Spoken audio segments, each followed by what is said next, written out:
Bom dia, hoje é 5 de junho, eu sou Ana Carolina Zitlag e esse é o Ouvindo um Podcast da Bloomberg Linha. Aqui eu te conto as principais notícias de negócios e de economia do Brasil e do mundo. Bom dia, meu povo, como é que vocês estão? Chegou o dia mais nada a ver da semana, quarta-feira, mas tudo bem, porque a gente vai olhar pra quarta-feira e falar assim, quarta-feira, você é incrível, eu vou te viver como se você fosse incrível, eu vou ser feliz desta quarta-feira.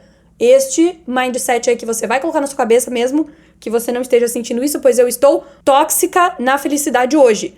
E também, porém, vou sair um pouquinho aí do padrão de minutagem deste podcast, deste episódio de hoje, pois eu estou com dor de cabeça. Além de estar muito feliz, estou com dor de cabeça.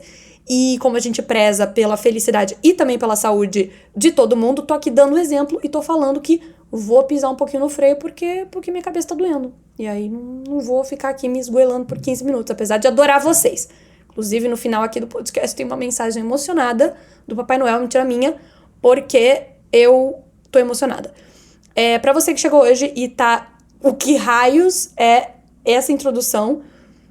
Aqui a gente trabalha com um pouquinho de salada e um pouquinho de besteiras, a gente fala de economia, a gente fala de política, a gente fala de reforma tributária, a gente fala de bilionários, a gente fala de um monte de coisa, mas eu também falo muito de mim mesma, na minha vida, no geral. Então é claro que no podcast apresentado por mim, eu também falaria sobre a minha vida, não há como evitar. Não há empresa no mundo que me pararia de falar da minha própria vida. Então, fique por aí que as informações são quentíssimas, são super apuradas. Hoje, por exemplo, já que estamos esbanjando objetividade, vamos falar sobre como tem um bancão americano que está alertando o pessoal daqui para não ficar tão otimista assim com um possível início do corte de juros. Também vamos falar sobre carros elétricos e de músicas da Ivete Sangalo, vamos conseguir fazer isso. E, por fim, sobre um possível novo Twitter. Vem aí de verdade a briga entre Elon Musk e Mark Zuckerberg, só que não nos rings, ou talvez além dos rings. Vamos conferir isso tudo. O Morgan Stanley, um dos maiores bancos do mundo, alertou os investidores que alocam em mercados emergentes como o Brasil de que os países podem não efetuar os cortes nas taxas de juros que estão sendo precificados à medida que o tom mais agressivo do Federal Reserve, o Banco Central dos Estados Unidos, aumenta a perspectiva de um dólar forte. A cautela ocorre em meio à crescente popularização das negociações de rate receivers.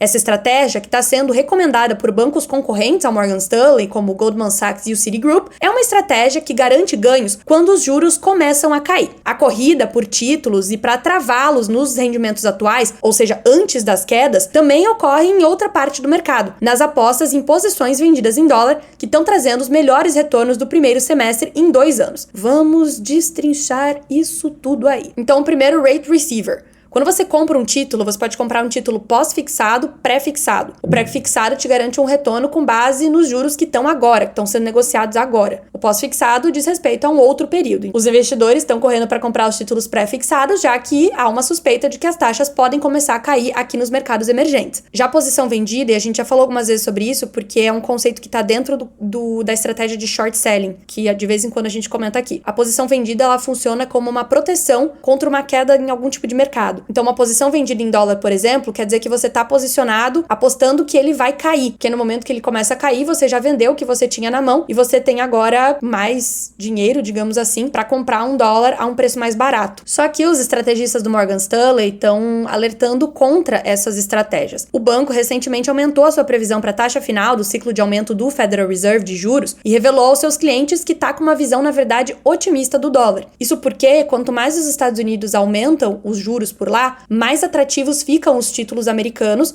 fazendo com que o dólar se valorize, porque mais pessoas vão precisar de dólar na mão para comprar esses títulos. Segundo o Morgan Stanley, que está apostando que o Federal Reserve não vai parar de subir juros tão cedo, embora a inflação baixa possa justificar um ciclo acentuado de flexibilização nos mercados emergentes e até mesmo as taxas reais estáveis, o estreitamento nos diferenciais das taxas de juros nominais com o Fed, que isso implica, provavelmente deixará os mercados vulneráveis a choques. Ou seja, eles estão falando que uma pausa ou até mesmo o início de um ciclo de cortes por aqui nos mercados emergentes, que é o que alguns bancos centrais já estão sinalizando, como o Banco Central Brasileiro, pode fazer com que a nossa trajetória de juros fique muito discrepante da trajetória de juros dos Estados Unidos, que ainda está aumentando os juros. E isso, segundo os estrategistas, pode trazer um impacto no nosso câmbio, fazendo com que o dólar fique mais alto, já que a gente vai ter uma certa fuga de capital daqui rumo aos Estados Unidos, onde esses investimentos vão parecer mais atrativos pelo alto retorno que eles vão começar a ter. E aí eles dizem, essa perspectiva pode ajudar a desacelerar o ritmo dos cortes, embora haja mais debate a ser feito sobre se isso simplesmente aumentaria a taxa terminal. Eles dizem que talvez os bancos centrais dos mercados emergentes, ao verem essa fuga de capital e esse dólar aumentando por conta do contínuo aumento de juros nos outros mercados mais desenvolvidos, podem pausar ou podem desacelerar esse corte de juros dos próximos meses. Eu falei corte de juros e taxas 45 vezes. Tomara que você tenha entendido. Se você não entendeu, não tem problema, porque realmente isso aqui, né, vamos combinar que isso aqui é chato. Então, assim, os tios do Morgan Stanley estão falando que, tu tá feliz aí, investidor, que no Brasil vai começar a cortar juros, que no México vai começar a cortar juros, bacana, não sei das quantas. Será que vai começar a cortar? Assim, começar talvez, mas será que vai cortar bastante? Porque lá nos Estados Unidos eles ainda estão subindo. Aí o povo vai tudo pegar o dinheirinho deles daqui do Brasil, dos dólares que eles têm aqui, vão levar pra lá. Aí eu quero ver tu continuar cortando os juros durante todo esse tempo aí. Acho que não vai cortar tanto não, hein? É isso que eles estão falando, basicamente. Inclusive, neste exato tom de voz. É assim que as reuniões dos grandes bancos americanos são conduzidas. Já andou de carro elétrico, amor? Que venha, pois não andar de carro elétrico, amor. É lenha, ou no caso, gasolina, gás ou diesel.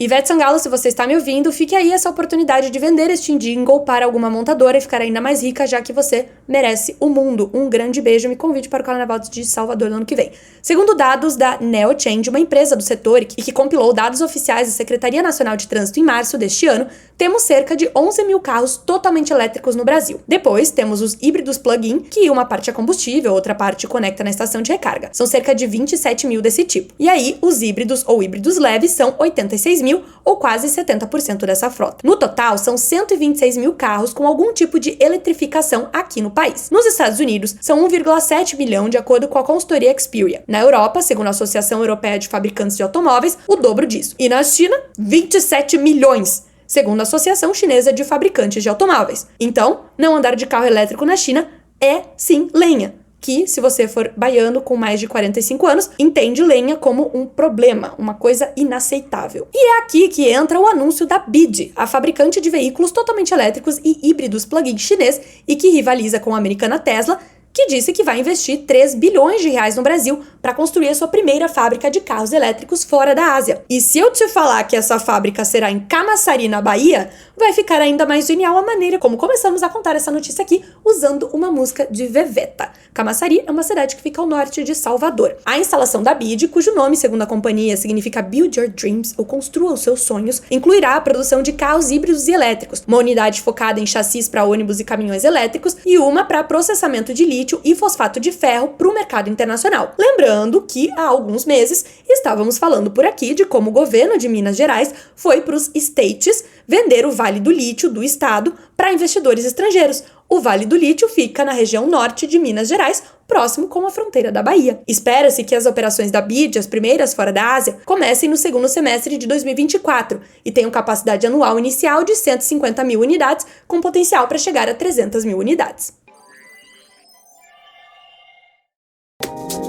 Agora sim, com todo respeito e isenção jornalística, que Deus nos acuda, vai ter um novo Twitter e ele vai ficar dentro do Instagram. A cara que eu fiz de desgosto, o aplicativo que deve ser lançado nesta quinta-feira, de acordo com uma listagem na App Store da Apple, vai funcionar de uma forma semelhante ao Twitter, com publicações baseadas em texto que podem ser curtidas, comentadas e compartilhadas de acordo com exemplos de capturas de tela na listagem da App Store. As pessoas vão poder seguir as contas que acompanham no Instagram e manter o mesmo nome de usuário. O Instagram, de propriedade da Meta Platforms, não quis comentar. Com o lançamento, a Meta tenta tirar proveito das dificuldades do Twitter desde que o serviço de mídia social foi adquirido adquirida em outubro do ano passado por Elon Musk. Eles não estão brincando quando falaram de ir pro ringue para lutar, aparentemente, e o ringue será as internets mesmo. O Instagram vem divulgando seu próximo aplicativo com várias celebridades e influenciadores há meses, que no caso eu não vi, pois não estou em nenhuma dessas bolhas. O Threads, que é este novo aplicativo, é descrito na Apple Store como um app, abre aspas, onde as comunidades se reúnem para discutir tudo, desde os tópicos que lhe interessam hoje até o que será tendência amanhã, fecha aspas.